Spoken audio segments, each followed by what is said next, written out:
आखिर बीजेपी और संघ देश में कैसी सियासत चाहते हैं? पहले अमित शाह, फिर राजस्थान की मुख्यमंत्री वसुंधरा राजे और अब गिरिराज सिंह के बयानों से नफरत की सियासत की बू आ रही है। अभी इनके विवाद शांत भी नहीं हुए थे कि मध्य प्रदेश के देवास में बंट रहे आरएसएस समर्थित एक पर्चे ने विवाद खड़ा कर दिया। इस पर्चे में हिंदू हितों का नारा लगाया गया है। वहीं गुजरात के भावनगर में विश्व हिंदू परिषद के मुखिया प्रवीण तोगड़िया ने हिंदू मोहल्ले में कहा कि मुसलमानों की संपत्ति पर कब्जा कर लो। अगर यही संघ परिवार का असली चेहरा है तो फिर नरेंद्र मोदी बार बार रैलियों में विकास, रोजगार, भ्रष्टाचार मुक्त भारत के नारे क्यों लगा रहे हैं?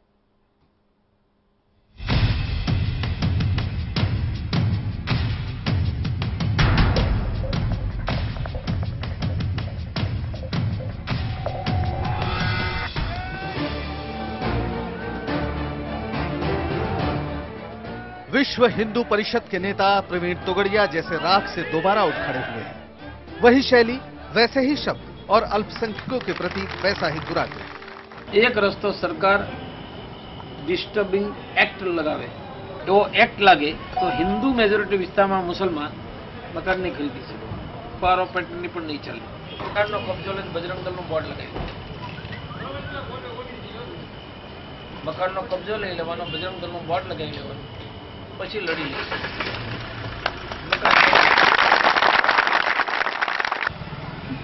કેસ થશે તો લડ્યા કરી। રાજીવ ગાંધીના હત્યાને ફાંસી ન થાય, આપણે કોઈ ફાંસી ખવાય। अब देखिए बीजेपी के सत्ता वाले मध्य प्रदेश में भारत विजय अभियान के नाम से बटा एक दस्तावेज। इस अभियान को आरएसएस का समर्थन है। हमको, आपको, हम सबको ये तय करना है कि हम इतिहास बनाना चाहते हैं या इतिहास बन जाना चाहते हैं। इसकी पूरी संभावना है कि अगर हम भारत के बहुसंख्यक लोग समझदारी से 100% मतदान नहीं करेंगे तो जल्द ही हम इतिहास बन जाएंगे। आखिर ये कैसी सियासत है? क्या ध्रुवीकरण की अदम्य इच्छा सिर चढ़ बोल रही है? लाख टके का सवाल ये कि क्या बीजेपी या आरएसएस तोगड़िया के बयान के साथ है? सवाल ये भी कि आखिर संघ समर्थित दस्तावेज पर बीजेपी का क्या टेक है? प्रवीण तोगड़िया भारतीय जनता पार्टी के हैं क्या? पहले तो ये बता दीजिए, प्रवीण तोगड़िया जी के स्टेटमेंट पर जो कुछ कहना था, मेरा ख्याल वो बयान आ चुका है। प्रवीण भाई ने वैसा कुछ नहीं बोला जो उनके नाम पर कहा जा रहा है। ये एक फर्जी खबर थी। कोई स्वयंसेवक इस लाइन पर नहीं सोच सकता। यकीनन तोगड़िया बीजेपी में नहीं है और शायद संघ पर पार्टी का जोर चलता नहीं। लेकिन बिहार बीजेपी के नेता गिरिराज सिंह तो बखूबी पार्टी में है। मोदी विरोधियों को पाकिस्तान भिजवाने का विवादित बयान देने और उस पर कायम रहने पर भी उनके खिलाफ कार्रवाई का नैतिक साहस नहीं दिखाया गया। क्यों नाराज हैं? नाराज हैं तो मुझे वो सो कॉज पूछेंगे, मैं उसका जवाब दे दूंगा। साफ है चुनावी ध्रुवीकरण चरम पर है और तोगड़िया को सुर्खियों में आने का पुराना शौक है। ये शौक बखूबी पूरा हो रहा है। प्रवीण तोगड़िया को फौरन गिरफ्तार करना चाहिए, भारत सरकार को एक्शन लेना चाहिए, इलेक्शन कमीशन को एक्शन लेना चाहिए। प्रवीण तोगड़िया का तो इलाज होना चाहिए। ये संविधान के खिलाफ तो है ही, राइट टू प्रॉपर्टी के खिलाफ तो है ही, लेकिन इस देश का क्या भविष्य होगा? ये वही तोगड़िया है जिन्हें नरेंद्र मोदी ने गुजरात में कट्टर नेता के तौर पर ज्यादा पनपने नहीं दिया। तोगड़िया को गुजरात में ऐसी बोली बोलने से रोक दिया। लेकिन अब जब मोदी सर्वग्राह्य बनने के मिशन पर हैं, तो क्या तोगड़िया ने इन कोशिशों में पलीता लगाने के लिए दोबारा बयानबाजी शुरू कर दी है? ऐसे में सवाल उठना लाजमी है कि ये नेताओं की महज बदजुबानी है या फिर पार्टी की सोची समझी रणनीति। विक्रांत यादव, दिल्ली, IBN 7। वहीं तोगड़िया ने अपने ताजा बयान में मीडिया पर कानूनी कार्रवाई की धमकी दी है। उनका कहना है कि वो खबर दिखाने वाले चैनलों को नोटिस भेज रहे हैं। मैंने आधे घंटे पहले लीगल नोटिस इश्यू की है, मेरी ओर से एडवोकेट ने भेजी है और दिल्ली, गुजरात सहित देश के सभी मीडिया को जानकारी के लिए वह लीगल नोटिस हम ऑलरेडी भेजना शुरू किया है। सवाल मंशा पर है। मोदी विकास के नारे के साथ अपनी स्वीकार्यता बढ़ाने के लिए जनता के बीच में हैं, तो गिरिराज और तोगड़िया जैसे लोग उनके दावों में पलीता लगाने की कोशिश क्यों कर रहे हैं? चुनाव बड़े मुद्दों पर लड़ा जा रहा था, आखिर वो अब ध्रुवीकरण की तरफ क्यों सिमटता जा रहा है? इसी से जुड़े हुए हैं इंडिया 9 बजे में हमारे सवाल। क्या गिरिराज तोगड़िया के बयानों में बीजेपी की सहमति है? अगर गिरिराज के बयान से बीजेपी असहमत है तो अब तक कार्रवाई क्यों नहीं हो रही है उनके खिलाफ? क्या जहर बुझे बयानों से वोट मिलते हैं? क्या मुस्लिम आशंकाओं को दूर कर पाएगी बीजेपी? और क्या इस बार चुनाव में ध्रुवीकरण अपने चरम पर है? इंडिया 9 बजे में तमाम सवालों पर बात करने के लिए हमारे साथ जुड़ रहे हैं बीजेपी के प्रवक्ता संबित पात्रा, आरएसएस के चिंतक राकेश सिन्हा, कांग्रेस के प्रवक्ता सलमान सोज और आरजेडी के नेता मनोज झा। सभी मेहमानों का वक्त निकालने के लिए शुक्रिया। सलमान भाई, सबसे पहले मैं आपके पास आऊंगा। संक्षेप में 2 दिनों के डेवलपमेंट पर आपकी राय लेना चाहूंगा। बताइए, क्या है आपकी राय? नहीं, देखिए, बहुत ही अफसोस है मुझे कि हम इस दिन में भी आए कि जहां पर ऐसी बहुत गलत बातें हो रही हैं। जो इनके कैंडिडेट हैं वो कहते हैं कि गिरिराज सिंह जो हैं वो कहते हैं भाई जो मोदी के खिलाफ हैं वो पाकिस्तान का रास्ता नाप लें। हम क्यों नापें? हम इस मुल्क के बाशिंदे हैं, इधर रहेंगे और अपनी बात कहेंगे।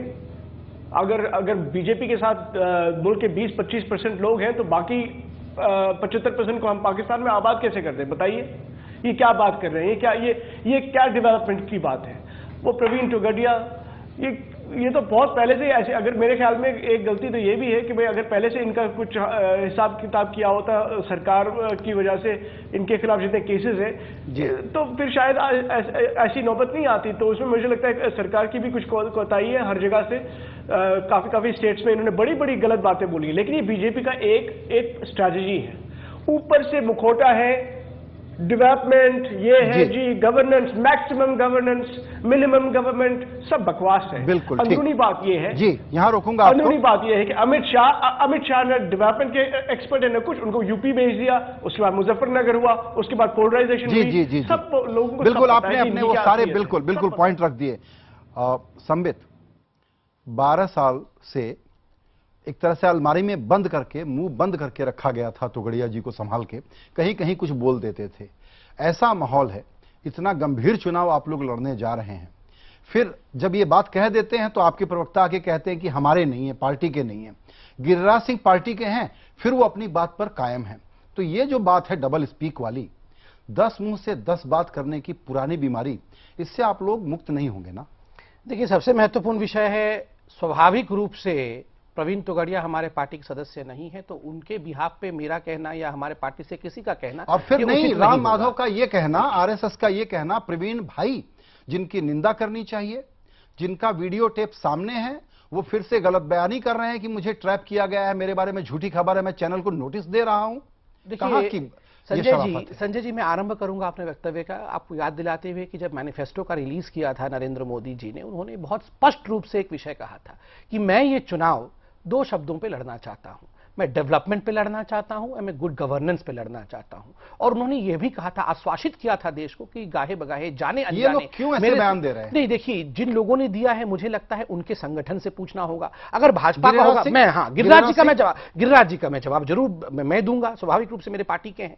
देखिए, पार्टी ने इसको डिस्क्रेडिट किया है, डिसओन किया है, कहा है कि ये उचित वक्तव्य फिर वो दोहरा रहे हैं, आज उनको सैक होना चाहिए था। देखिए, मुझे लगता है पार्टी इस पर चिंतन कर रही होगी। एक स्ट्रक्चर्ड पॉलिटिकल पार्टी है, इसका एक डिसिप्लिनरी विंग है और वो पार्टी अवश्य शाबिर अली केस शामिल होने में चिंतन हो गया था 24 घंटे में। नहीं, देखिए, शाबिर अली का केस और गिरिराज जी के केस में बहुत अंतर है। शाबिर अली एक दूसरी पार्टी से आके हमारे नहीं, हमारे पार्टी में शामिल हो रहे थे, तो स्वाभाविक रूप से वो एक अलग विषय है। यहाँ ये हमारे एस्टैब्लिश्ड टॉल लीडर हैं और स्वाभाविक रूप से जब एक ऐसा स्टेटमेंट आता है जिसको पार्टी डिसओन करती है, मगर संजय जी बहुत कैंडिडली और साफगोई के साथ, मैं एक युवा हूं, सलमान भाई भी युवा हैं, मनोज झा भी युवा हैं, हम चाहते हैं कि इस बार का चुनाव please for God sake development और गवर्नेंस के इर्द गिर्द ही बोला जाए, उसके इर्द गिर्द ही लड़ा जाए, डिबेट हो, डिस्कशन हो। लेकिन कांग्रेस तो जो कर रही है सो कर रही है। आप ही के परिवार के एक्सटेंडेड फैमिली के लोग इसको विशिएट कर रहे हैं कि नहीं? नहीं, राकेश, आइए एक और राय ले लेते हैं। राकेश जी, भाई ये बीजेपी के नहीं है, बड़ा कन्वीनियंट आंसर है इनका कि तोगड़िया जी के बारे में हमारी कोई लोकस एक्सटेंडाई नहीं बनती। मेरा कहना है कि मालूम है कि तोगड़िया जी को यह बीमारी है कि अंत में कोई ना कोई वो ऐसा अशिष्ट संवेदनहीन काम करेंगे। मालूम है कि आपकी पार्टी में कुछ कट्टरपंथी तत्व मौजूद हैं। आप लोगों को नहीं लगता कि परिवार के तौर पर यह सलाह दे देना बड़ा जरूरी था कि भैया जो पुरानी आदतें हैं छोड़ देना? अब चुनाव के ठीक पहले आधा दर्जन वारदात हो चुकी है इस तरह की। संजय जी, अगर प्रवीण भाई ने ऐसा कहा होता तो आज वे छिपते हुए चलते, वो नोटिस नहीं भेजते। उन्होंने नोटिस किसी व्यक्ति को नहीं दिया है, मीडिया हाउस को दिया है, बड़े अखबारों को नोटिस दिया है। ऐसा काम वही कर सकता है जिसे मालूम है कि उसके बयान को गलत ढंग से प्रस्तुत किया जा रहा है या उसने जो नहीं कहा उसे प्रस्तुत किया जा रहा है। इससे मुझे लगता है ये विवाद यहां खत्म नहीं होता। मैं नहीं कहता विवाद खत्म हो रहा है, मैं इतना मानता हूं कि यदि विवाद है तो सीडी की जांच होनी चाहिए और सीडी की जांच में दूध का दूध पानी का पानी हो जाएगा। प्रवीण भाई ने यदि डिसऑन किया है तो बड़ी गंभीरता के साथ किया है। एक दूसरी बात मैं कहना चाहता हूं कि राष्ट्रीय स्वयंसेवक संघ धर्मनिरपेक्षता और लोकतंत्र के ऊपर बहस चाहता है और उस बहस में पॉलिटिक्स ऑफ इंक्लूजन को लागू करना चाहता है। जो भी आदमी एक्सक्लूजन की बात करता है, चाहे किसी भी धर्म संप्रदाय का हो, उसे संघ समर्थन नहीं कर सकता है। तो आप लोगों ने गिरिराज सिंह को आसपास रहे, आप लोगों ने गिरिराज सिंह को जिस स्विफ्टनेस के साथ, राकेश जी, जिस स्विफ्टनेस के साथ राम माधव जी ने तुरंत ट्वीट कर दिया, उसी स्विफ्टनेस के साथ गिरिराज सिंह को पार्टी से सैक करने की इच्छा भी आरएसएस व्यक्त कर सकता था कि नहीं? देखिए, आरएसएस करता, यदि आरएसएस स्वयं भारतीय जनता पार्टी के आरएसएस के लोग ही कंट्रोल करते हैं। भारतीय जनता पार्टी संघ से वैचारिक रूप से, संगठनात्मक रूप से जुड़ी हुई है, लेकिन उसकी एक अपनी पहचान है, अपना स्ट्रक्चर है, अपनी अनुशासन की परंपरा है। संघ की परंपरा, संघ के मूल्य और भारतीय जनता पार्टी के मूल्य परंपराओं में अंतर है। दोनों एक संगठन नहीं है, दोनों दो संगठन है, दोनों में एक जीवंत संबंध जरूर है। एक बात मैं यहां कहना चाहता हूं, यह जो परंपरा शुरू हुई है कि काश्मीरी पंडित कश्मीर में नहीं रह सकते हैं, उनको घर बेदखल कर दो, इस परंपरा का हम देश में किसी हिस्से में किसी समुदाय के लिए लागू नहीं करना चाहते हैं। संघ इसका सख्त विरोधी है। इस तरह की जो बात फैलाई जा रही है कि राष्ट्रीय स्वयंसेवक संघ के लोगों ने या प्रवीण भाई ने किया, यह सरासर गलत है और एक षड्यंत्र के तहत भारत की राजनीति को ध्रुवीकरण करने की उन लोगों की साजिश है जो हताश हो चुके हैं और चुनाव में अंतिम बाजी खेल रहे हैं ध्रुवीकरण के द्वारा। उनका लक्ष्य है कि मुस्लिम वोट बैंक का ध्रुवीकरण इस प्रकार से किया जा सकता है, मुस्लिमों के मन में एक डर भय पैदा किया जा सकता है। उसमें प्रवीण भाई का नाम बहुत आसानी से उनको एक कन्वीनियंट टूल के रूप में उन्होंने यूज किया है। वो टेप पर है सर, ऐसी हमको जानकारी है। आइए मनोज झा, आपकी एक राय लेना चाहेंगे, क्योंकि गिरिराज सिंह ने जो कहा और उस पर फिर से कायम है, सिर्फ इसलिए कि उनको लगता है कि ऐसा कहने से वो अपने इलाके में चुनाव जीत जाएंगे, इसीलिए कह रहे हैं ना? संजय जी, मैं खास तौर पर टिप्पणी इसलिए करूंगा क्योंकि गिरिराज सिंह जी के संदर्भ में मैं फर्स्ट कॉम्प्लेनेंट भी हूं अपनी पार्टी की तरफ से। सर्वप्रथम तो मैं मानता हूं कि इसको, मैं ये नहीं मानता हूं कि बिल्कुल ऐसी टिप्पणी कर दी गई बिना सोचे समझे। और आप भी अपने विमर्श में ये बात रख रहे थे कि नरेंद्र मोदी जी विकास और भ्रष्टाचार के खिलाफ और विकास पर लड़ना चाहते थे। 2 अप्रैल को नवादा में नरेंद्र मोदी जी कहते हैं यदुवंशियों के नेता पशुओं के हथियारों के साथ मिलकर राजनीति कर रहे हैं। मैं नहीं समझता हूं कि इसके किसी भी अर्थ को समझने के लिए कोई डिक्शनरी खोलने की आवश्यकता होगी। उसके बाद लगातार आप इस तरह के बयान देखिए, ये बयान किस दिशा को इंगित करते हैं। और दूसरी चीज, मैं बार बार ये कहना चाहता हूं, राकेश जी तो शिक्षक भी रहे हैं, कि सांप्रदायिकता और सांप्रदायिक ध्रुवीकरण के पूरे मसले को मुसलमानों तक महदूद मत करिए। सांप्रदायिकता सबसे पहले उस समाज को नष्ट करती है जिसमें वह पैदा होती है, और मैं समझता हूं इसलिए खतरा बहुसंख्यक संप्रदाय को है और जिसकी लगातार कोशिश नरेंद्र मोदी जी कर रहे हैं। तीसरी चीज मुझको कहने दीजिए, बिहार के संदर्भ में इनकी लगातार कोशिश हो रही है, गिरिराज सिंह या बाकी लोगों की, जिस चरण के चुनाव बाकी हैं उसकी एक केमिस्ट्री अलग है, सामाजिक समीकरण अलग है। वो चाहते हैं कि वहां मुजफ्फरनगर की तरह के हालात पैदा हों। ये तो बिहार के मानस को क्रेडिट दीजिए कि उसने इसका डट करके मुकाबला किया और लगभग तमाम सेक्युलर फोर्स वो एक साथ आई। मैं समझता हूं कि ये सोची समझी रणनीति के तहत, ये सोची समझी, बिल्कुल ये सोची समझी रणनीति के तहत है। और आपको अगर चुनाव जीतना है संबित पात्रा, आपकी अपनी पार्टी पर, विस्तृत परिवार के लोगों पर इतनी पकड़ नहीं है कि इनको आप कह सकें कि खामोश बैठो, फिर भी बोल रहे हैं। गिरिराज सिंह को आज आप लोग आज भी डिफेंड कर रहे हैं, कल ये पार्लियामेंट में जीत के आ गए, तो ऐसा आप लोग नया देश बनाने वाले हैं क्या? देखिए, सबसे महत्वपूर्ण विषय है, एक व्यापक रूप में अगर इस डिस्कशन को ले जाए तो मैं कहूंगा कहीं ना कहीं एक स्यूडो सेक्युलरिज्म का जो रनिंग रेस चल रहा है। सर व्यापक छोड़िए, नहीं, ये बोलना बहुत, सब लोग स्यूडो सेक्युलरिस्ट है मान लिया। नहीं, मैं वो नहीं कह रहा हूं कि सब लोग स्यूडो सेक्युलरिज्म की ओर बढ़ रहे हैं, मगर मैं कह रहा हूं एक रनिंग रेस लगी हुई है कि सबसे बड़ा जो वर्ल्ड कप है वो कौन जीत सकता है, और इस रनिंग रेस में डेवलपमेंट का रनिंग रेस पीछे छूट रहा है। आप देखिए, बहुत बहुत छोटे छोटे विषयों को हम कितना व्यापक रूप दे रहे हैं, हम उस पर लगातार डिबेट कर रहे हैं। छोटे विषय में इसलिए कह रहा हूं, मैं ये नहीं कह रहा हूं जो वो कह रहे हैं वो सही कह रहे हैं, वो गलत है, पार्टी ने उसे गलत कहा, उसके बावजूद हम उस पर डिस्कशन कर रहे हैं। हम ये डिस्कशन नहीं कर रहे। एक होता कैसे कहा गया, आप कहवा रहे हैं अपने जूनियर प्रवक्ताओं से, आपकी पार्टी का शीर्ष नेता सामने आकर के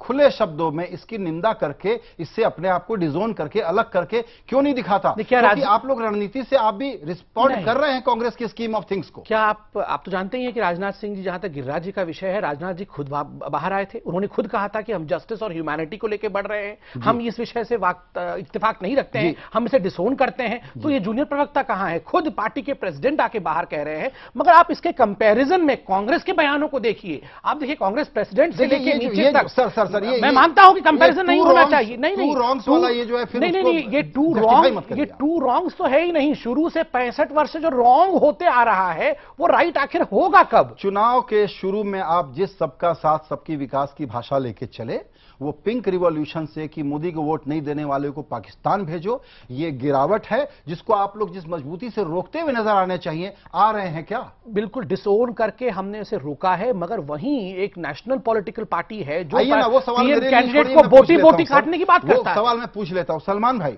एक इल्जाम है कई लोग लगा रहे हैं, वो ये है कि डेस्परेशन में अंत में कांग्रेस ने, जो इनकी आदत है कांग्रेस पार्टी की, इस बार फिर मुस्लिम कम्युनिटी को उस फियर साइकोसिस में डालने में कामयाबी प्राप्त कर ली है।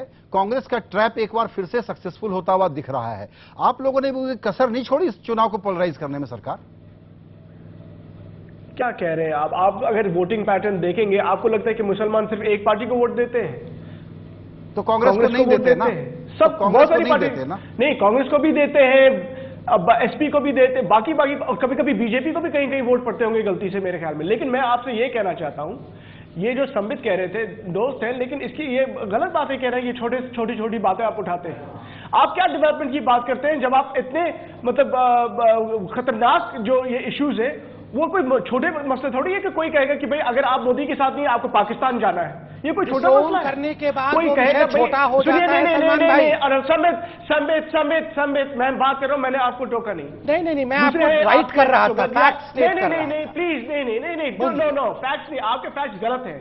आप लोगों ने बहुत गलत बातें की हैं इस इलेक्शन में। मैं आपको थोड़ा सही बताता हूं, जो आप तो कोई कुछ भी कह ले, आरएसएस वीएचपी सब बराबर है। सुनिए, मुझे ये बताइए, ये हिंदू सवाल आपका था कि पोलराइजेशन में आप लोगों ने भी कोई कसर नहीं छोड़ी, उसका जवाब आप नहीं दे रहे हैं सर। कैसे की बताइए, कैसे की? वो जो बयान जिसको मैं दोहराना नहीं चाहता हूं, जो मसूद साहब ने दिया था वहां पे, जिसको मैं दोहराना नहीं चाहता हूं। नहीं मसूद, हाँ तो सुनिए, मसूद साहब जो है, भाई प्लीज, मसूद साहब ने जो यूनियन मंत्री ये कहते हैं कि इंडियन मुजाहिदीन तो एग्जिस्ट ही नहीं करता है। आपके एक मंत्री यूनियन मंत्री कहते हैं इंडियन मुजाहिदीन एग्जिस्ट नहीं करता है। आप मुझे ये बताइए, जो मसूद साहब की बात है, जिसको हमने भी कंडेम किया है, उनको सुनिए, उनका जो स्टेटमेंट जब का भी था, वो कोई हमारे पार्टी में आने के बाद नहीं था, आप पार्टी में आने से पहले था, उसके पे आप। चलिए ठीक है, मेरे पास वक्त की कमी है, वरना ये वो विषय है जिस पर हर हफ्ते हमको डिबेट करनी पड़ती है। हम तो यही मनाएंगे आप लोगों से कि आप अपनी पार्टी के इस प्रकार के जो उद्धत, असंवेदनशील और अशिष्ट नेता है, उनकी जुबान पर ताला